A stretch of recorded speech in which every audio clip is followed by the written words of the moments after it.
envahis-moi. Envahis-moi de ton esprit. Envahis-moi, oui, de ton esprit. Envahis-moi. Envahis-moi De ton esprit. de ton esprit. Envahis-moi. Envahis-moi De ton esprit. de ton esprit. Jésus, envahis-moi. Envahis-moi Yahweh, Yavalane. de ton esprit. Envahis-moi. Envahis-moi De ton esprit. ton esprit. Chantons ensemble. Envahis-moi. Envahis-moi de ton esprit. Envahis-moi, oui, de ton esprit. Envahis-moi Envahis-moi de ton esprit. de ton esprit. Envahis-moi Envahis-moi de ton esprit. de ton esprit. Jésus, envahis-moi. Envahis-moi Yahweh, Yavalane. de ton esprit. Envahis-moi Envahis-moi de ton esprit.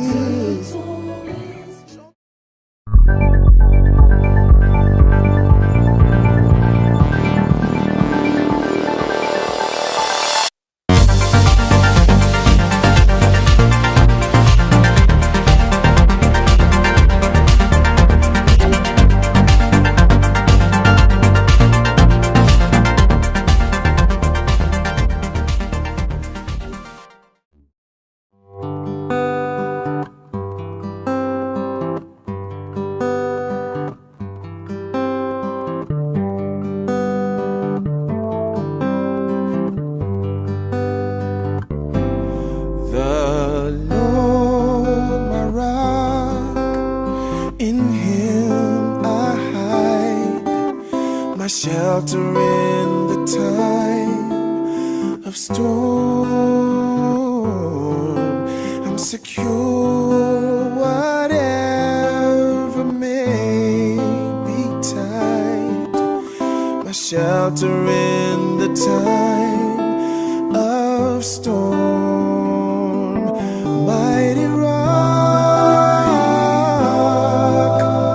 in a weary land, you're my cooling shade on the burning sand, faithful guide.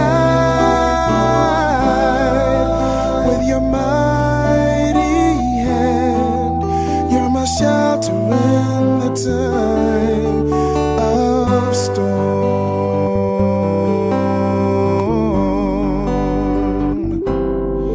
You're my shade by day, defense by night, a shelter in the time of storm. For you have put all my enemies to flight, my shelter in the time of storm. Mighty rock in a weary land, cooling shade on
what you are. My healer, deliverer, that's what you are. That's what you are. Reviver, that's what you are. That's what you are. You're my shelter in the time of storm.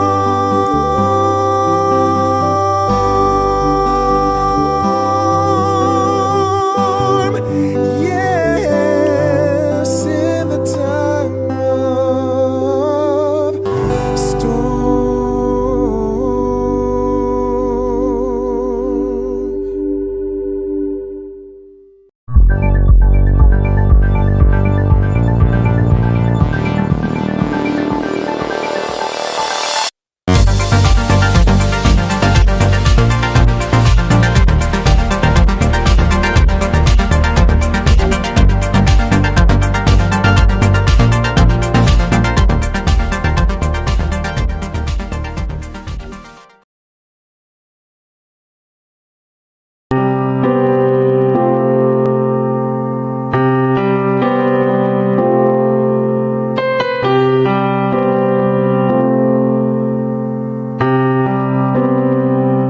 L'amour de Dieu, de loin surface, ce qu'on peut dire un cœur humain. Il est plus grand que les espaces, même dans l'abîme, il nous atteint. Pour le pécheur de notre monde, Dieu nous donna Jésus. Il nous pardonne au Père profonde. Il sauve les perdus. Et Dieu en veut et ne anen Adam bail et ce yassi et ne anen Adam mam et Dieu en veut travenir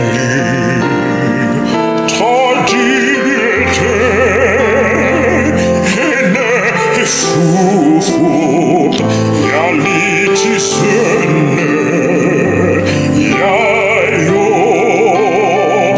engatabe, betat Jesus, anangahua, suda.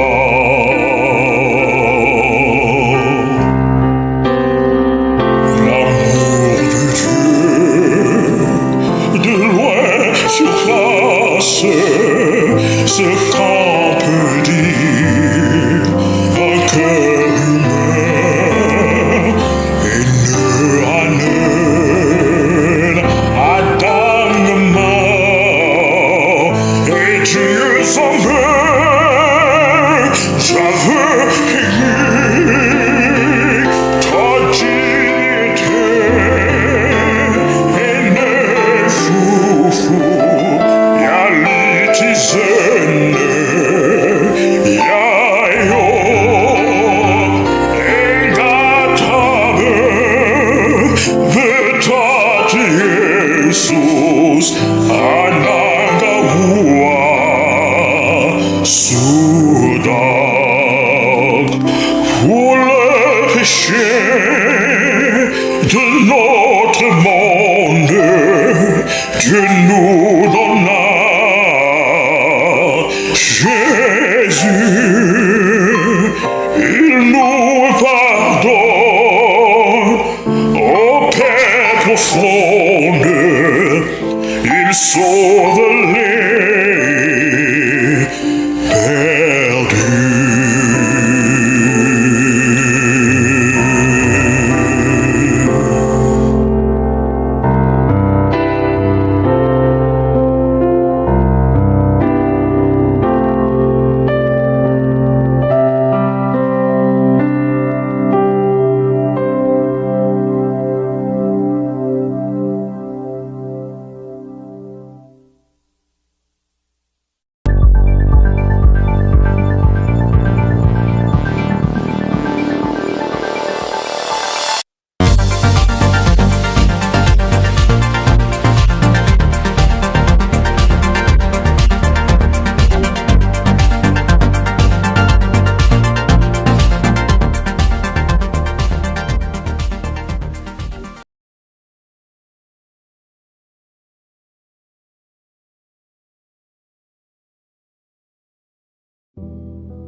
Amis internautes, frères et sœurs dans le Seigneur, parmi les costauds de la foi, Job apparaît parmi les plus influents de son époque.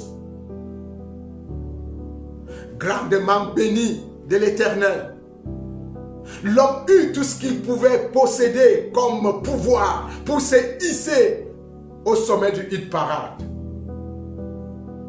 Immensément riche mais aussi immensement humble, Job suscita tout de suite la jalousie de l'ennemi. Je m'en vais comme ça vous amener une fois de plus en aventure pour revisiter un chapitre de sa vie que j'ai intitulé Job superbement mature dans l'épreuve. Job superbement mature dans l'épreuve. Alors qu'une semaine gracieuse venait d'être accordée à chacun de nous par l'ancien des jours propriétaire des jours de chacun de nous en circulation dans ce monde. Nous devons adoration, louange et allégeance au Créateur pour tous les bienfaits dont il nous a comblés au cours de cette semaine qui s'achève. Ainsi donc, je l'ai intitulé et je l'ai annoncé déjà, que la réflexion de ce jour est intitulée Job superbement mature dans l'épreuve. Et je m'en vais lire comme ça directement dans le livre de Job en son chapitre 1. Je lirai et je paraphraserai. Il est donc écrit, il y avait dans le pays d'Ud un homme qui s'appelait Job. Et cet homme était intègre et droit. Il craignait Dieu et se détournait du mal. Il est écrit, il lui naquit 7 fils et 3 filles. Il posséda 7000 brebis, 3000 chameaux, 500 paires de bœufs, 500 ânesses et un très grand nombre de serviteurs. Et cet homme était le plus considérable de tous les fils de l'Orient. Voilà la présentation de l'homme Job. Il était le plus considérable des fils d'Orient et il avait des biens à profusion. Ses enfants avaient coutume de se fréquenter et de se donner des festins les uns les autres. Ils allaient comme ça chez un et ils buvaient et mangeaient. Et lorsqu'ils finissaient ces festivités, Job était obligé de les sanctifier. Il était obligé de faire un holocauste à l'Éternel, se disant peut-être que ses enfants avaient offensé Dieu dans leur cœur. Il avait coutume d'agir ainsi et l'homme vivait paisiblement dans son pays d'Ud. Mais un jour, les fils de Dieu s'étaient retrouvés devant le Père. Le diable, Satan aussi, s'était mêlé à eux. Et Dieu posa la question à Satan, d'où viens-tu? Et Satan de répondre qu'il revenait de la terre pour s'y promener et la parcourir. Le dialogue avança à la question de savoir si Satan avait remarqué Job, le serviteur de Dieu. Et Satan, qui connaît tous les serviteurs de Dieu selon leur degré de spiritualité, avait bel et bien revu Job intègre devant Dieu, avait bel et bien compris que c'est un serviteur exceptionnel. Il dit à Dieu, oui, je l'ai vu, mais il est intègre à cause de ce que tu lui as donné, de ce que tu lui as donné beaucoup de bien, beaucoup de bien, beaucoup de bien. Et la suite de la conversation va autoriser Satan à éprouver Job par la souffrance. Oui, il avait été autorisé à éprouver Job par la souffrance, mais sans poser la main sur lui. Quand Satan redescendit de cette visite devant le trône de Dieu, il touche à Job. Et je vais lire comme ça à partir du verset 13 pour que vous suiviez le balai de mauvaises nouvelles que Job reçut après cette conversation entre l'Éternel et l'ennemi des âmes. Il est écrit, un jour que les fils et les filles de Job mangeaient et buvaient du vin dans la maison de leur frère aîné. Il arriva auprès de Job un messager qui dit, les bœufs labouraient et les ânesses paissaient à côté d'eux. Des Sabéens se sont jetés dessus, les ont enlevés et ont passé les serviteurs au fil de l'épée. Je me suis échappé, moi seul, pour t'en apporter la nouvelle. Amis internautes, frères et sœurs dans le Seigneur, finissons avec la série de mauvaises nouvelles que Job reçut en un seul jour, quand Satan descendu du ciel et s'est mis à opérer des souffrances contre lui. Je vais lire directement dans les Saintes Écritures. Au verset 15, il est écrit, il parlait encore. Lorsque notre vin est dit, le feu de Dieu est tombé du ciel. Le feu de Dieu est tombé du ciel, a embrasé les brebis et les serviteurs et les a consumés. Et je me suis échappé moi seul pour t'en apporter la nouvelle. Il parlait encore lorsque notre vin est dit, des Chaldéens formés en 3 bandes se sont jetés sur les chameaux. Les ont enlevés et ont passé les serviteurs au fil de l'épée. Je me suis échappé moi seul pour t'en apporter la nouvelle. C'est pas terminé, il parlait encore lorsque notre vin est dit, tes fils et tes filles buvaient et mangeaient dans la maison de leur frère aîné. Et voici, un grand vent est venu de l'autre côté du désert et a frappé contre les 4 coins de la maison. Elle s'est écroulée sur les jeunes gens et ils sont morts. Je me suis échappé moi seul pour t'en apporter la nouvelle. Amis et nos frères et sœurs dans le Seigneur, alors Job se leva, déchira son manteau et se rasa la tête, puis se jetant par terre, il se prosterna et dit, je suis sorti nu du sein de ma mère, nu je retournerai dans le sein de la terre. L'Éternel a donné, l'Éternel a ôté, que le nom de l'Éternel soit béni. En tout cela, Job ne pécha point et n'attribua rien d'injuste à l'Éternel. Alléluia! L'atelier de Dieu pour évaluer et former ses serviteurs est la fournaise des épreuves.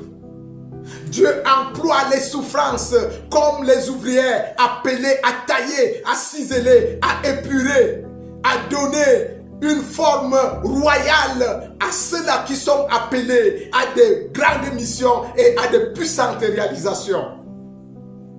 Oh oui, au cours d'un entretien privé avec Nathanaël dans le jardin, Nathanaël demanda au maître, « Maître, bien que je commence à saisir, pourquoi tu refuses de guérir sans discrimination? J'ai pourtant de la peine à comprendre pourquoi le Père qui est aux cieux, qui nous aime tant, laisse ses enfants passer par l'adversité. » C'était la question de Nathanaël, une question vieille comme le monde.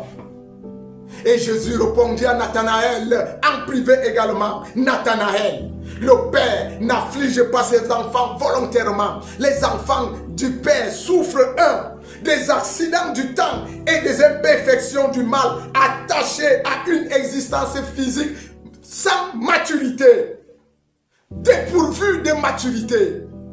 Voilà la première raison pour laquelle les enfants du Père sur la terre souffrent. Quand on n'a pas la maturité qu'avait eu Job, on est appelé à la souffrance parce qu'on ne discerne pas les épreuves qui viennent de Dieu et celles qui viennent du diable ou alors qui viennent de nous-mêmes.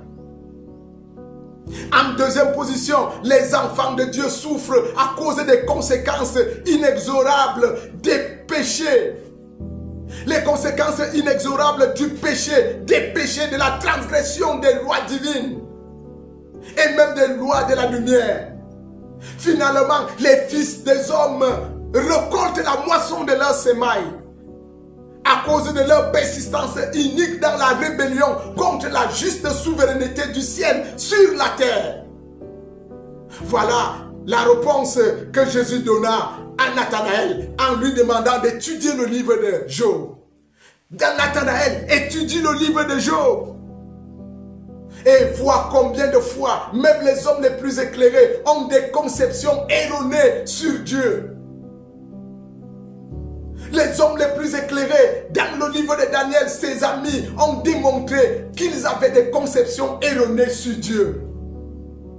Job, malgré le fait qu'il soit douloureusement éprouvé, a néanmoins trouvé la voie de la consolation de Dieu. Malgré ses incompréhensions lui-même, à la fin, la foi de Job a percé les nuages. Et ces nuages l'ont permis de discerner le Dieu de la lumière, le Dieu de la consolation, le Dieu de la miséricorde. Job s'est élevé au niveau supra-humain de compréhension morale et de clairvoyance spirituelle. Et c'est cet exercice que je voudrais que chacun de nous puisse subir. S'élever au niveau supra-humain. Le niveau supra-humain de la compréhension et de la clairvoyance spirituelle. Job, superbement mature dans l'épreuve, nous laisse un modèle à la fin de cette semaine à examiner et à adopter. Passons un agréable sabbat et restons fermes et inébranlables à nos principes de base qui sont la foi, la confiance, l'obéissance à toutes les voies divines. Shalom.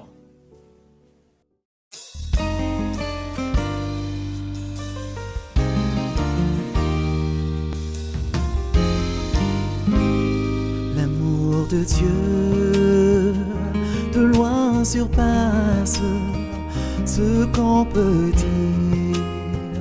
Un cœur humain, il est plus grand que les espaces, même en l'abîme, il nous atteint.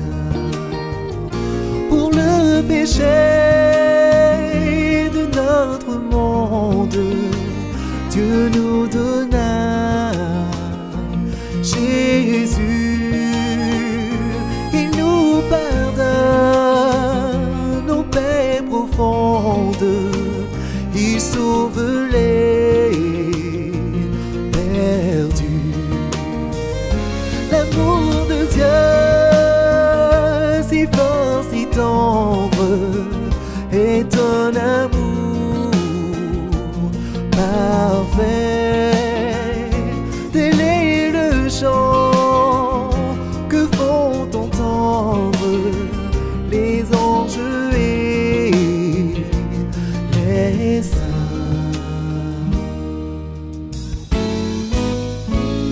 Verser de l'encre dans les ondes, changer le ciel en parchemin, donner la plume à tout le monde et que chacun soit écrivain. Vous dire tout, l'amour du Père ferait tarir les eaux et remplirait la place entière sur ces divins rouleaux. L'amour de Dieu, si fort, si tendre, est un amour parfait. Tel est le chant que font entendre les anges et les saints. Ton amour m'a cherché, ton amour m'a trouvé, je suis à toi. L'amour de Dieu